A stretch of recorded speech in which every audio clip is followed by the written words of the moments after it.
Hey guys, welcome back to another video. Sorry this video took so long to make, but I've been really busy with a lot of other stuff because, the 4th of July came up, and I was trying to also, hang out with my family and also try and do Stranger Things Season 3. By the way, I will get that review out soon. It is coming, you just gotta give it a little bit of time.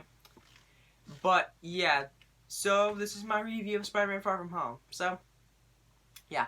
First off, did I like the movie? Did I not like the movie? I really did like it. In fact, I think I liked it a little bit more than Spider-Man Homecoming. And, so I'm going to explain the reasons why in a bit, but first, let's get to the plot. So the plot is, it's the aftermath of Avengers Endgame. Spider-Man is still dealing with the loss of Tony Stark, and he's planning on, having some fun by going on a trip with his class. And all he wants to do is just do that and tell MJ, the girl he really likes, how he feels. However, that all changes when Nick Fury ends up coming and intervening with Peter's summer vacation and pretty much has him team up with another hero, Mysterio. You see, Mysterio apparently is from Earth 833, yeah. And Spider-Man's Earth is Earth 616. However, he ends up coming there along with a group of villains called the Elementals, which were 4 villains that were based on the elements that are modeled after other Spider-Man villains like Hydro Man, Sandman, and Molten Man. In fact, they actually mentioned the origin story of Hydro Man at one point after the attack. However, Mysterio really isn't all what he seems, and if you know who Mysterio is, you know exactly what I'm talking about. So, yeah. First of all, I want to get into the positives of this. First off, I really, really dug the action sequences in here. I thought they were really, really well done. Particularly one sequence towards the end I thought was really, really, really good. I also really enjoyed, the parts in which Spider-Man is swinging around. And I really like the ending in which, you see him and MJ swinging around New York. And at one point you actually see him take a selfie, very much like in Spider-Man PS4, in which he ended up taking a selfie, which was really cool. And of course the cast was really good. Of course, Tom Holland is great as Spider-Man. Zendaya was really great as Mary Jane. No, not Mary Jane. MJ, Michelle Jones. However, if there's one part in the trailers that I think they probably shouldn't have revealed, it's that MJ knows Peter is Spider-Man. That was probably the one part of the trailers in which I think they probably revealed a bit too much, but that's just my own personal opinion. And I also really dug, the romance between him and MJ.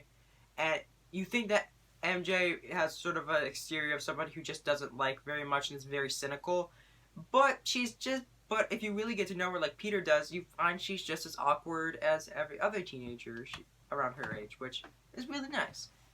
And I also really enjoyed the supporting cast. I really liked Ned and Betty's little romance. That was nice. Flash has a couple of hilarious moments in here too. And also, the grown-ups as well are really good. I really liked Jon Favreau as Happy Hogan. I think he did a great job. I love the joke about how apparently him and Aunt May might be dating, but then again, they might not be. I really like that. Samuel L. Jackson, of course, is always great as Nick Fury. And Jake Gyllenhaal's Mysterio was really good. Like, if you want to see Mysterio done right, this is Mysterio done right. Sure, they do make the changes that they need to in order to be able to keep the character the same. No. They make the changes that they do in order to be able to update him for modern times, but... Okay, so the one mild spoilery thing that I am going to mention is... It is revealed that Mysterio, he was lying about apparently being a hero from another reality, and how the Elementals are villains from his reality. No, not at all. Mysterio is bogus.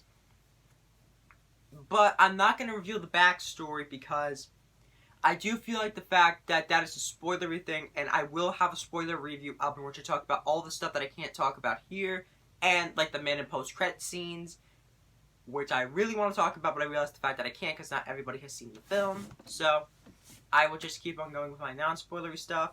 And even if it is kind of spoilery, it's mild spoilers. Like, you wouldn't be fine with knowing it. But yeah, I really dug Mysterio in here. He was really good. I thought Homecoming did the villain a little bit better though, because I really liked this setup that they had for the Vulture, and when he did have that personal connection to Peter, I felt it was a bit more satisfying. With Mysterio, on the other hand, not so much. But they're both really good. I just think that Homecoming was able to deal with the villain a little bit better. Which is only like one of my critiques with it.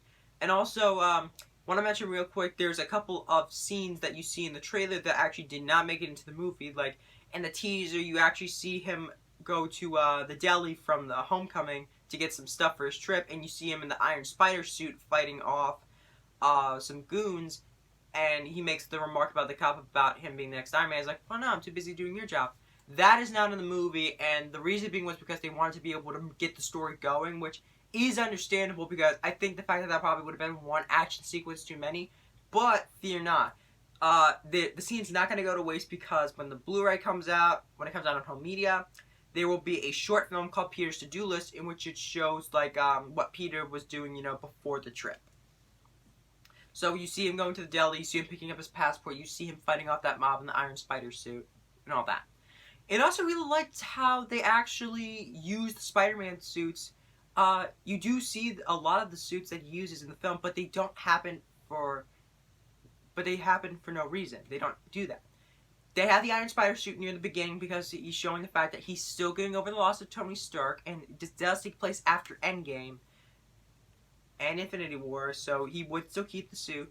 And when he goes to Italy, I think it is, he ends up wearing the Homecoming suit, which is all he has. Then when he goes to Prague, he ends up wearing a new stealth suit, which was made from an old S.H.I.E.L.D. uniform, because Spider-Man had the problem of, if I'm in the exact same location as Spider-Man is, people are going to get suspicious, because I happen to go to the academic decathlon in Homecoming, which not its exact line, but I was there, and so was Spider-Man, so people might connect the dots.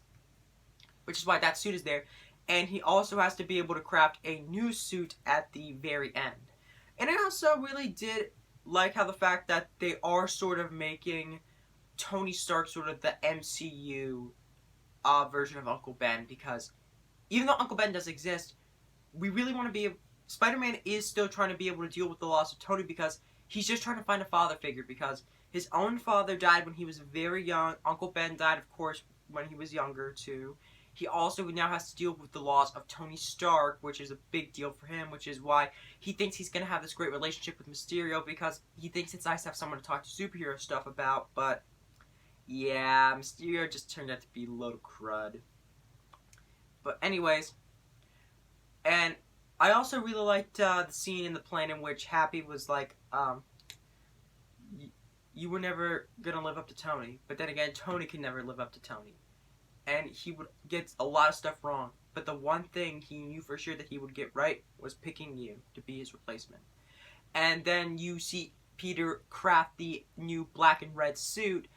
And Happy's like, you take care of the suit, I'll take care of the music. And it's Back in Black by AC/DC, which is the exact same song that played at the beginning of the first Iron Man.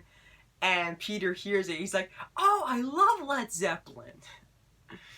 It's a small little gag, but I really did like it. And I also still dug the fact that, while yes, it is still technically a superhero movie, it is also a high school movie, and it does harken back to the old high school films that were done by John Hughes, which is really cool. The fact that they were able to pay tribute to that they were able to pay homage to a really, really great writer and director. For those of you who are wondering who John Hughes is, John Hughes was the writer and director of several films from the 80s and 90s, such as The Breakfast Club, Weird Science. He wrote Pretty in Pink. He also wrote Home Alone. He also wrote the National Lampoon Vacation films as well. In fact, this film feels a lot like National Lampoon's European Vacation, which is really nice. But yeah, overall, I really did like this film. It has great action sequences. The performances are really good. The villain is really strong. And the supporting cast is actually really cool too, and yeah. That just sums up my thoughts on Spider-Man Far From Home, and I'm going to give it a 9 out of 10. So even though I do personally like it a little more than Homecoming, I am going to put give them the exact same grade because objectively I think they're both in the same league with one another. So, yeah, that's my thing. So tune in next time, in which I will be having a review of Stranger Things Season 3 coming out real soon, and a spoiler review of Spider-Man Far From Home. So stick around for that, and as always, stay gold.